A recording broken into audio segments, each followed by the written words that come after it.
Heavy metal horns to you. Maybe not the devil horns if you're not into the devil horns, but welcome back one and all. This is a request for Jason Cherry. He informed me that Michael Bloodgood has passed away. So rest in peace, onwards and upwards to you, dear fellow and sir.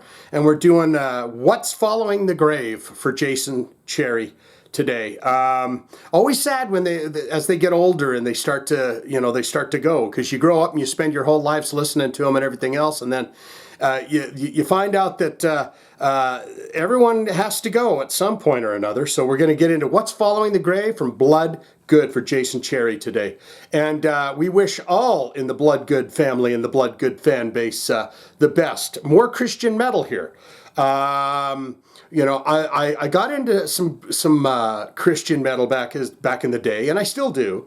But we do quite a bit around here, so and that's just fine by me. So let's learn about Bloodgood. We've done them on the first listens before, and then we're going to do What's Following the Grave for Jason Cherry, our friend, and for Michael Bloodgood. Sound good?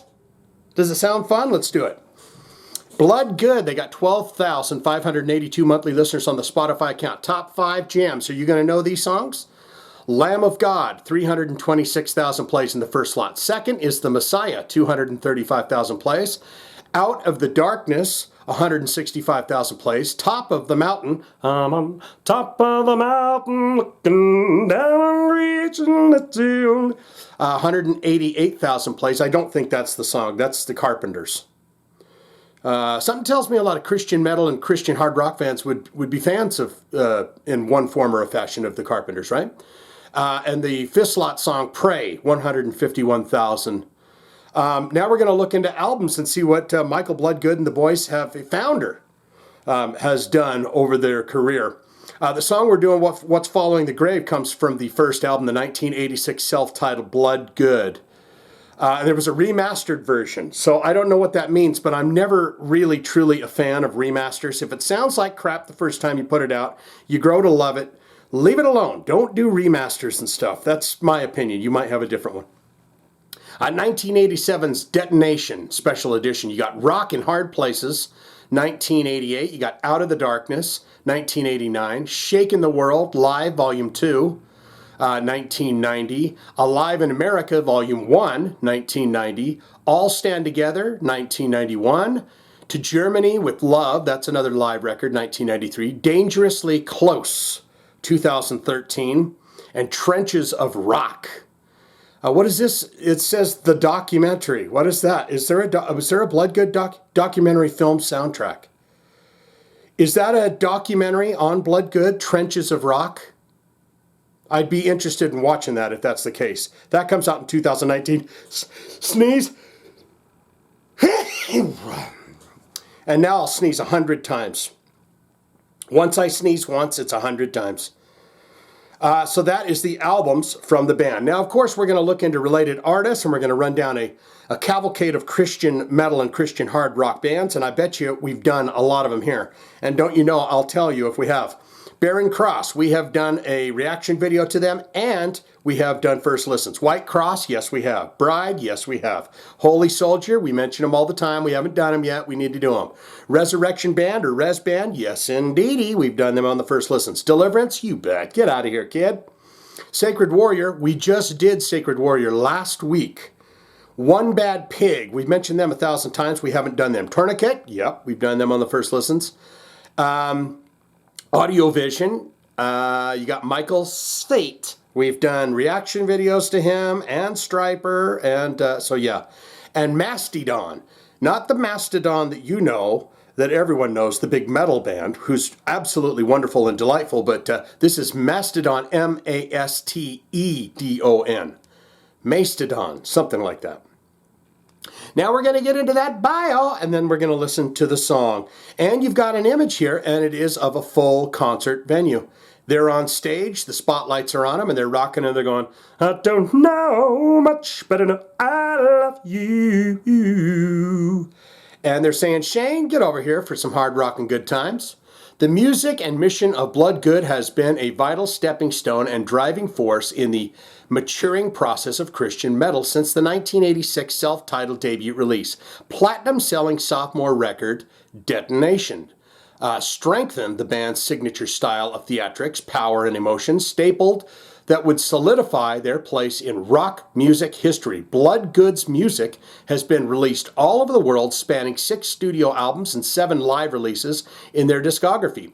With their latest studio record, Dangerously Close, in 2010, that wasn't on there, Bloodgood was inducted into the Christian Music Hall of Fame for their influential contribution to the music industry. On December 6, 2019, Bloodgood released a 23-song soundtrack for the full-length documentary film Trenches of Rock, which chronicles the struggles and victories of the band's history. Okay, now I'm going to say this right now. A lot of people will say, he talks too much and I don't want to learn anything about the bands and I just want him to, I want to watch this jackass make faces and listen to the song. I asked you about, was that a documentary about Bloodgood? Because I would be interested in watching it. Now that we've investigated a bit and read that bio, wham bam, thank you ma'am, we know that is a documentary about Bloodgood. So, say what you want, but I'm just saying, sometimes learning a few things is okay too, right? It is that time. We're getting into this right now for our buddy Jason Cherry. We go to the Bloodgood self-titled album and we find the song, What's Following the Grave? And we're going to do it right now. This is the magic tool that takes us into the magical world of Bloodgood and their song, What's Following the Grave? We do it right now. 1986 album, it says here. Let's go for it.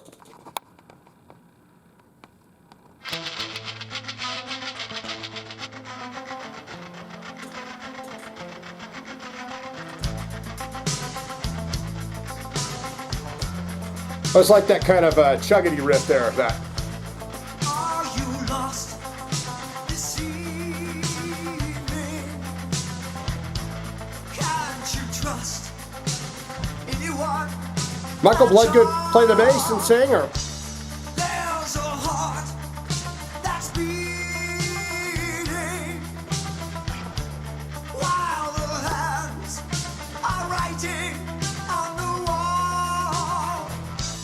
You're afraid of bleeding. That's the life that's flowing through your veins. But your soul is bleeding. You're not sure what's following the grave.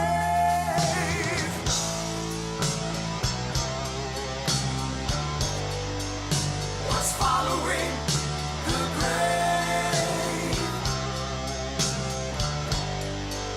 What's following the grave?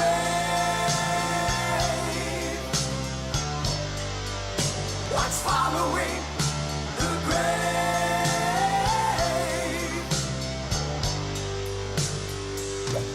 Oh yeah. Perfect. Try to break away from the one. It's nice you can hear all the instruments. They did a great job of mixing this out. All he wants is to save you. After all, you were bought and paid for.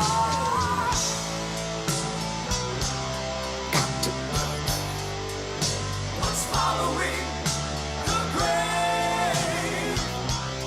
Yeah, it's not quite a ballad, but What's following the grave?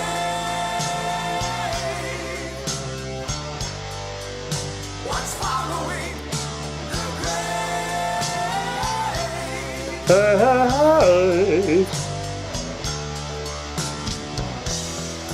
If you know him, there'll be life. this is a solid track for their first record. If you don't, there'll be separation.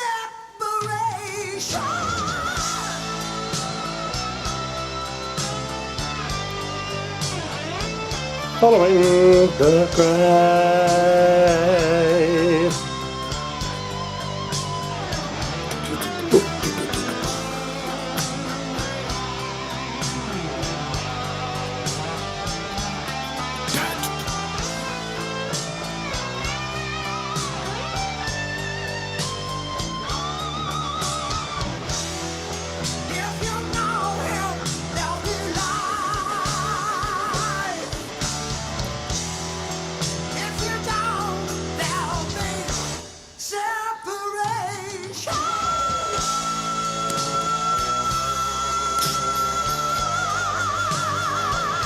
There's a nice yodel there.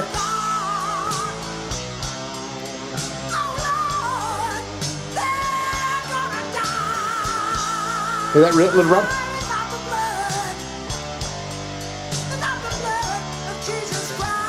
Oh yeah. Jesus Christ.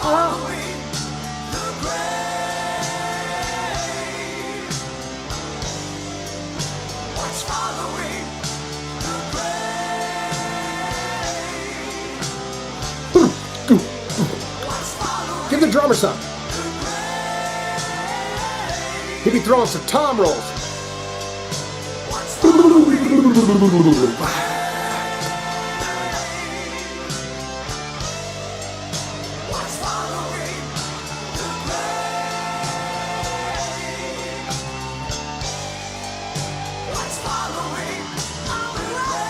He'd play that bass.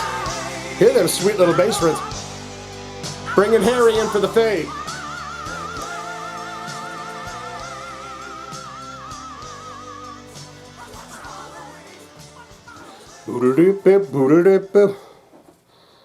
Yeah, nice fade out. Oh, this guitar player's got noodle fingers.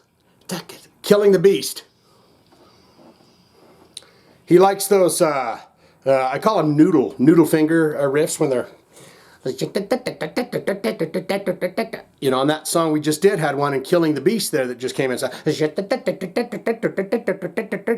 What say you? Most important part of my videos is where you get in the comments below and you tell me all your memories, your thoughts, your opinions on Bloodgood, on Michael Bloodgood, on his legacy in Christian rock. They won they were inducted into the Christian Rock Hall of Fame and all of that. And so you get down there and you deliver me all of your fun nuggets of information about Bloodgood. Good, great, fantastic. Shane, I'm a huge fan of Bloodgood. In fact, they're my favorite band. Really, tell me why. What was it about them the very first time you heard them that you said, this is it, this is my favorite band, they're going to be my favorite band, and that's it? Did you ever get a chance to meet Michael Bloodgood? Have you ever seen Bloodgood live? Did you see him live back in the 80s? I'd be curious about that.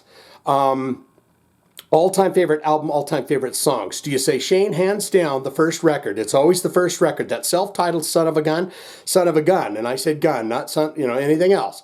But that was the stuff. Or which album was your favorite songs, your favorite album? Tell me about any experiences you've ever had Bloodgood. The first time you've heard a song, the first time you saw them live, okay? And maybe some music videos. We have done some music videos, recent stuff even, for Bloodgood, so you can check that out as well. Or you'd say, not good, not great, Shane. I'm just not a fan. I'm not a fan of Bloodgood. I mean, I like me some Striper. I like a bit of Barren Cross. I like a bit of, you know, but Bloodgood's just never been a band that I got into. It's not my cup of tea. I give them all the credit because the credit's due. They can clearly write some good rockin' tunes. It's just not my cup of tea. And that doesn't make it bad. It just makes it different. See, my ears when I listen to things says, I want to listen to something satanic and I want it to be, heavy as hell and a guy growling at me. That wasn't this. But I respect the fact that they do what they do and how they do it and what they do it and when they did it. Okay? Not my cup of tea. Don't want it. I'm out of here. All of that can be put in the comments below, don't you know? If you have a hard rock, a heavy metal special request, you'd like to see it on the channel, hit one of them links in the description below. We'll get it on for you in your honor, or you can always put it in the comments. If you put it in the comments, I see it, I like it, I hit it with the heart and tell you I'm going to do your request for you, okay? That's all I got. Was following the grave. Shing dong, be no.